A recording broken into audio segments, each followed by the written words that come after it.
नमस्कार। पिछले वीडियो में हमने जाना कि कौन से ऐसे इंडिकेशंस है जो हमारी बॉडी हमें देती है जब हमारा ब्लड इम्प्योर फॉर्म में होता है।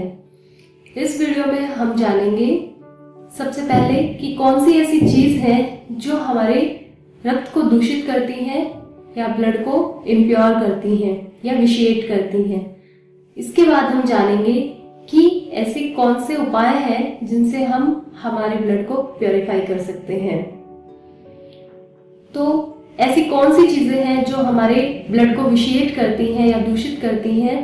तो ज्यादा मात्रा में खट्टा खाने से या ज्यादा नमक का सेवन करने से या ज्यादा स्पाइसी फूड का सेवन करने से, ज्यादा मिर्च मसालेदार फूड का सेवन करने से या ज्यादा मात्रा में सोडा डले हुए फूड स्टफ्स को खाने से हमारा ब्लड जो है वो इम्प्योर हो जाता है।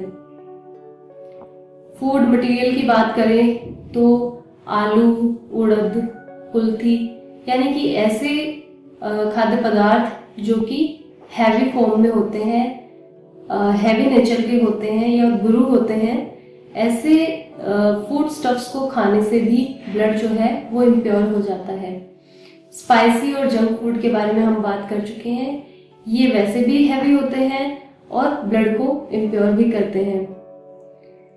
इसके अलावा जरूरत से ज्यादा मात्रा में खाना खाने से या पहले का खाया हुआ अभी पचा नहीं है उससे पहले दोबारा खाना खा लेने से या फिर कुछ स्पाइसेस हो गए जैसे कि अदरक है, लहसुन है, तो इनकी ज्यादा मात्रा में सेवन करने से भी हमारा जो ब्लड है वो इम्प्योर हो जाता है।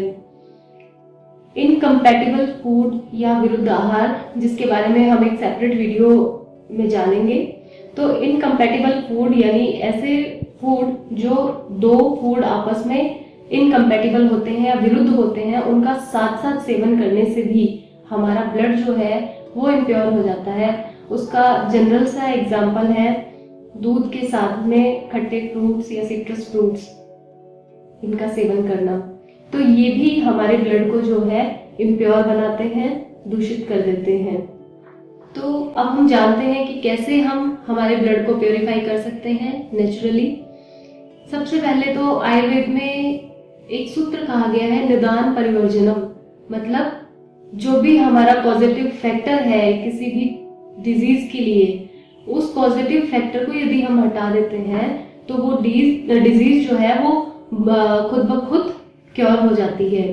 तो ऐसा ही सिद्धांत यहाँ पे भी लागू होता है कि पहले हमने जाना था कि ज्यादा सॉर, सॉल्टी या स्पाइसी या जंक फूड या फिर हैवी फास्ट फूड वगैरह खाने से हमारा ब्लड जो है इम्प्योर हो जाता है। या कुछ फूड स्टफ्स की हमने बात करी थी कि कुल्थी, आलू, उड़द, सेम, ये सब भी हमारे ब्लड को इम्प्योर करते हैं हैवी नेचर के होने के कारण। तो इन सबको हमें या तो बहुत कम मात्रा में लेना चाहिए, ओकेजनली लेना चाहिए, रेगुलर इनका सेवन नहीं करना चाहिए। दूसरा, बहुत ज्यादा नमक हमारे खाने में नहीं होना चाहिए, बहुत ज्यादा स्पाइसेस हमारे खाने में नहीं होने चाहिए। नंबर 3, इनकम्पैटिबल फूड को टोटली अवॉइड करना यानी विरुद्धाहार से बिल्कुल दूर रहना। नंबर 4, अपने जरूरत के मुताबिक खाना खाना चाहिए, ना ज्यादा ना कम, और पहले का खाना जब तक डाइजेस्ट ना हो जाए प्रॉपरली तब तक दोबारा खाना खाने से बचना चाहिए। नंबर 5, खाने में विटामिन सी, विटामिन ए और विटामिन ई रिच डाइट को शामिल करना।